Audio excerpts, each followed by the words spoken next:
Timbog ang isang lalaking wanted sa paglabag sa Republic Act 8484 o mas kilala bilang Access Devices Act, Quezon City.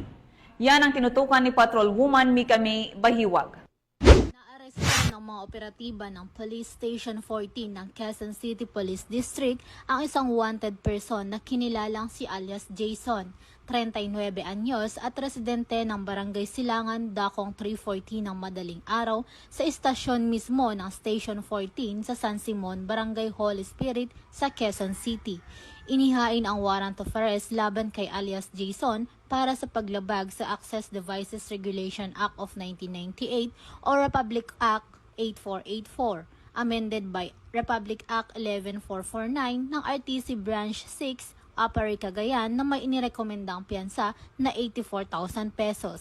Pinangunahan ang nasabing operasyon ni Police Lieutenant Bronson Sagot kasama ang warrant operatives ng Police Station 14.